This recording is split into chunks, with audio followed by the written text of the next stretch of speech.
The rain and such out here. Yeah, stay still, camera. The rain and such out here is making some of the work I have outside really, really hard to do. I've got a couple of particle board tables that are completely and utterly soaked in the in water, and they were almost to the point that I could carry them, and it's raining again today. So I will have to try that a little bit later and see what I can do.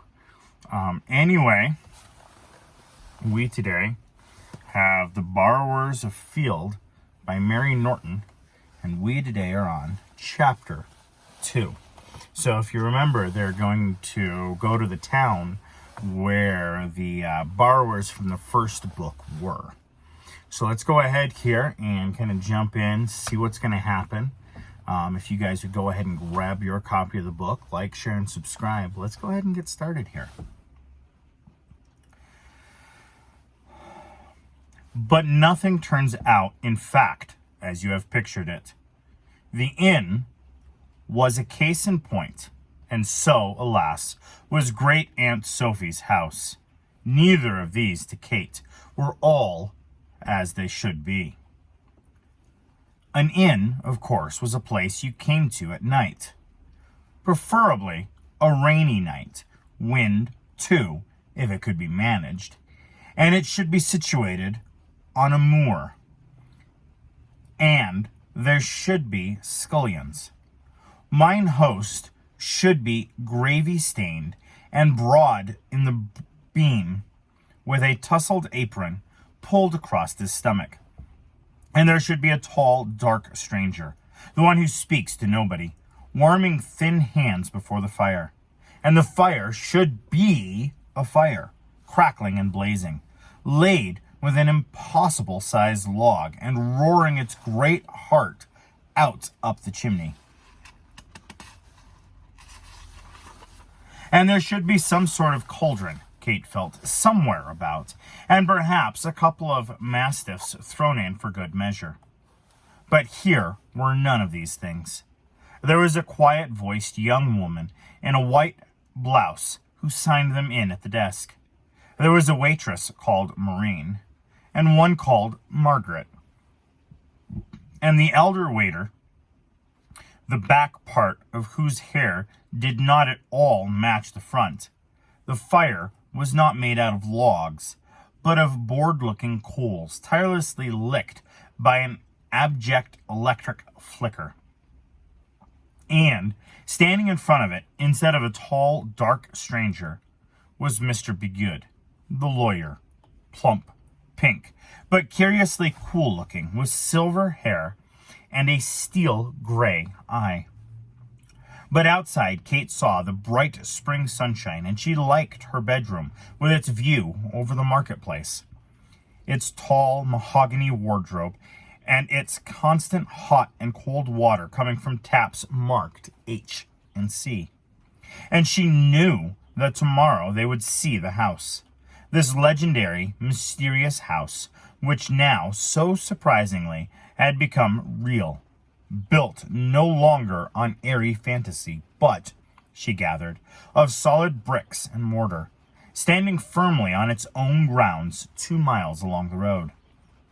Close enough, Kate realized, if only Miss May had not talked so much to Miss Begood for them to have walked there after tea. But when next morning they did walk there, Kate was disappointed. The house looked nothing at all like she had imagined it. A brick of red brick, it appeared to her, with rows of shining windows staring blankly through her as though they were blind. "They've taken the creeper down," said Miss May. But after a moment, as they stood there at the head of the drive, she rallied slightly and added on a brisker note, "And quite right, too. There's nothing like creeper for damaging brickwork."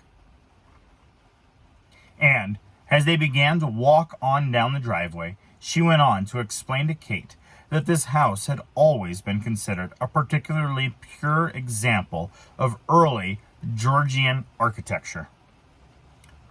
"Was it really here?" Kate asked in an incredulous voice, as though Miss May might have forgotten. "Of course, my dear.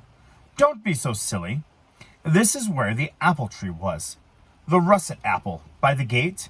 And the third window on the left, the one with bars across, used to be my bedroom the last few times I slept here. The night nursery, of course, looks out over the back. And there's the kitchen garden. We used to jump off that wall, my brother and I, and on to the compost heap. 10 feet high, it's supposed to be. I remember one day Crampfurl scolding us and measuring it with his besom."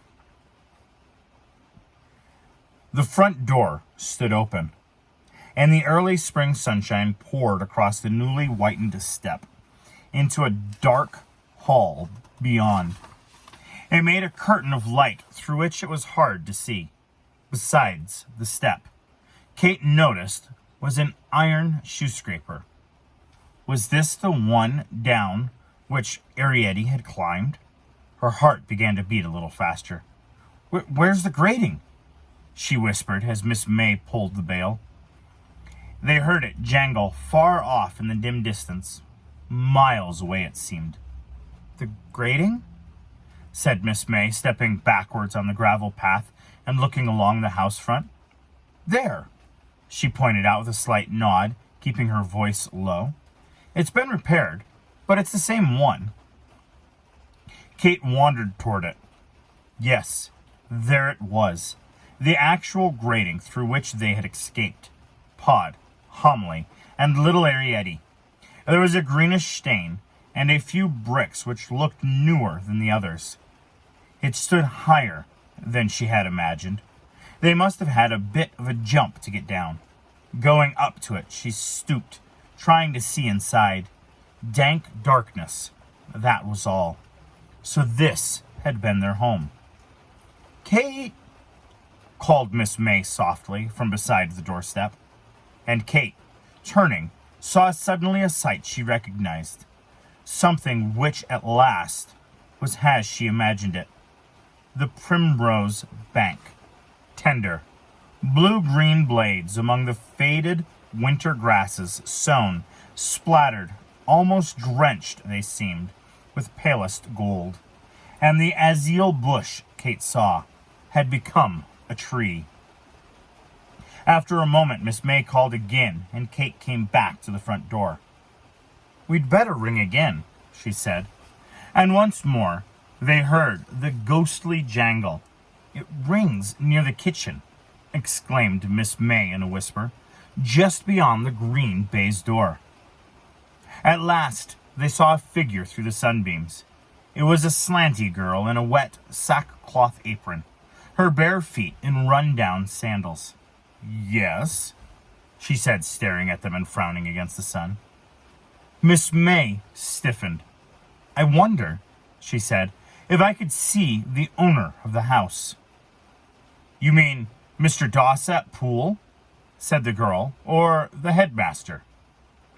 She raised her forearm, shading her eyes, a wet floorcloth, dripping slightly, clasped in a grimy hand. "Oh!" exclaimed Miss May. "Is it a school?" Kate caught her breath. That then explained the barrack-y appearance. "Well, it's always has been, hasn't it?" said the girl. "No," replied Miss May, "not always. When I was a child, I used to stay here. Perhaps then I might speak to whoever is in charge." "There's only my mum," said the girl. "She's the caretaker. They're all away over Easter, the masters and that."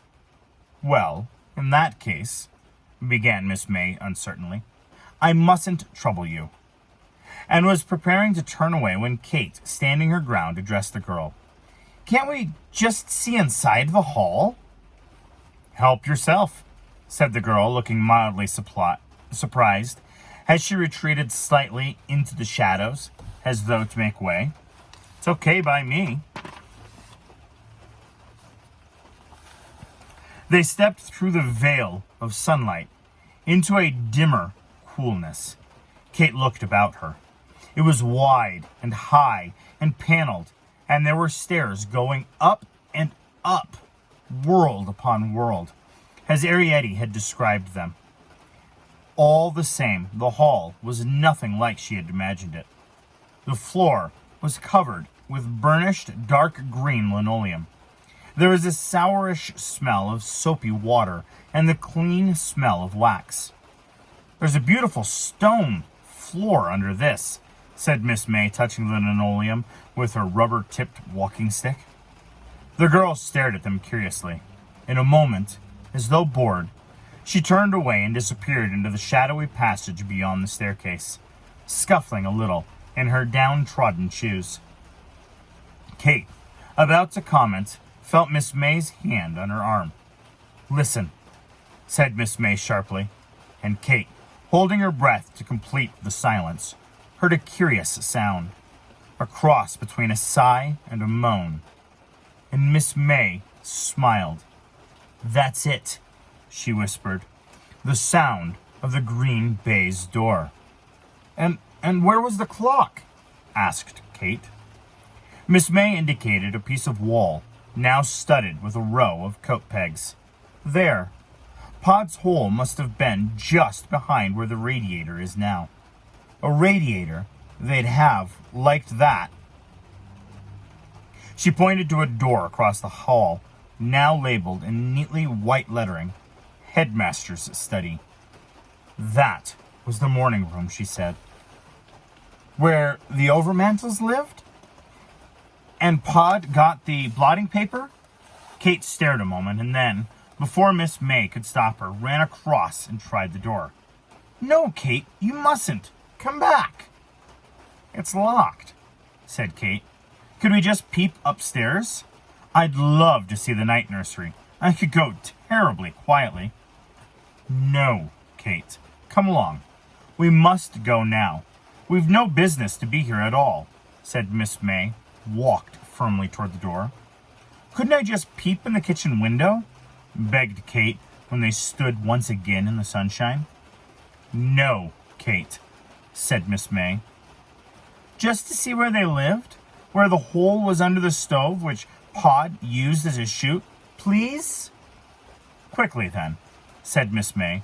She threw a nervous glance at each direction as Kate sped off along the path. This, too, was a disappointment. Kate knew where the kitchen was because of the grating, and making blinkers of her cupped hands against the reflected sunshine, she pushed her face up against the glass. Dimly the room came into view, but it was nothing like a kitchen. Shelves of bottles, gleaming retrots, heavy bench-like tables, rows of Bunsen burners. The kitchen was now a lab. And that was that. On the way home, Kate picked a very small bunch of dog violets.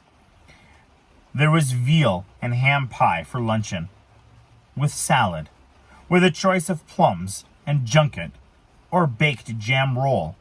And after luncheon, Mr. Begood arrived with car and chauffeur to take them to see the cottage. At first, Kate did not want to go. She had a secret plan of walking up to the field called Perkins Beak and mooching about herself looking for badger sets.